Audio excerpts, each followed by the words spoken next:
आप सुन रहे हैं लगातार हर दिन नियमित रूप से डॉक्टर एम के मजूमदार द्वारा लिखित जो सोचें सो कैसे पाए का ऑडियो वर्जन।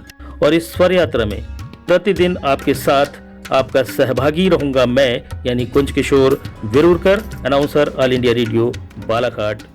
साथियों, लगातार हम आपसे अलग अलग विषयों पर चर्चा करते चले आ रहे हैं। उम्मीद करते हैं ये चर्चा, ये बातें आपको बहुत पसंद आ रही होंगी। यदि पसंद आ रही है तो इसे लाइक करें, सब्सक्राइब करें और दूसरों को भी मोटिवेट करें इसे सुनने के लिए।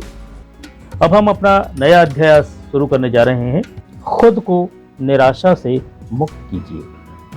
जिसके आसपास का वातावरण निराशावादी विचारों वाला है, उस व्यक्ति के अंदर हीन भावना घर कर जाती है, जो उसे अंदर तक कमजोर बना देती है।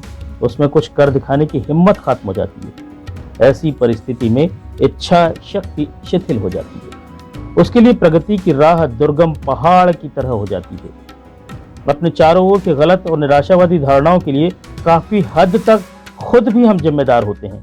इस बारे में आप अच्छी तरह जानते हैं। आपसे अच्छा कौन जान सकता है? जिसकी वजह से आपका आत्मविश्वास कम हो जाता है। इसमें बदलाव लाने की बजाय आप इसमें घिरते चले जाते हैं। आपके अंदर की सारी ऊर्जा क्षीण हो जाती है। अपने द्वारा रची गई गलत धारणाओं के चक्रव्यूह में खुद फंस कर रह जाते हैं। मैं कर नहीं सकता, मैं इस काबिल नहीं, मेरी किस्मत में यह नहीं, जैसी गलत धारणाओं का जाल आप खुद ही तो रचते हैं। फिर इस जाल के अंदर फंसकर छटपटाते रहते हैं। इस जाल से बाहर निकलने के लिए अपने मन से गलत धारणाओं को निकाल बाहर कीजिए। अपनी काबिलियत पर विश्वास कीजिए। विश्वास कीजिए, आप में भी वह सब काबिलियत है जो एक विजेता में होती है।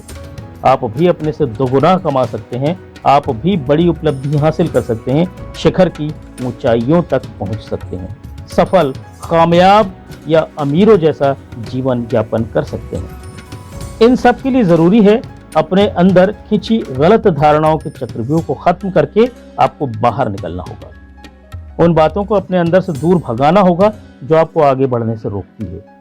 जब आप उन बातों को निकाल बाहर करेंगे, सफलता आपकी मुट्ठी में होगी। कामयाबी की सबसे ऊंची चोटी पर आप होंगे। मेरे पिता ने एक छोटी सी कहानी सुनाई थी। एक बुजुर्ग व्यक्ति ने एक दिन अपने छोटे से पोते से कहा, मेरे मस्तिष्क के अंदर दो धाराओं के बीच भीषण द्वंद्व चल रहा है। एक और खतरनाक राक्षस यानी क्रोध, दुश्मनी, दुख, ईर्ष्या, अफसोस, परेशानी, निराशा, हवस, उत्तेजना, झूठ, अहंकार, अहम और दंभ है। दूसरी ओर अच्छाई यानी खुशी, शांति, प्रेम, आशा, मानवीयता, दयालुता, सत्य, सौहार्द, विश्वास और दूसरे की भावनाओं की कद्र है। उसने अपने पोते से कहा, ऐसा ही द्वंद्व तुम्हारे मस्तिष्क के अंदर भी चल रहा है।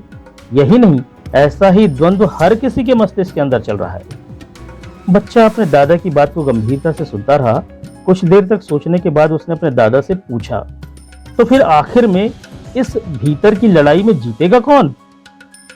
बूढ़े दादा ने जवाब दिया, जिसे तुम जिंदा रखोगे। प्रसिद्ध दार्शनिक अरस्तु कहते हैं, सब कुछ वैसा ही हो जैसा आप चाहते हैं, तो अपनी सोच को बदल दो, सब कुछ बदल जाएगा। आप सुन रहे हैं लगातार हर दिन नियमित रूप से डॉक्टर एम के मजूमदार द्वारा लिखित जो सोचें सो कैसे पाए का ऑडियो वर्जन।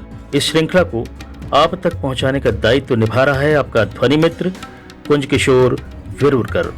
सुनते रहिए आज, कल और हर दिन बस इसी तरह।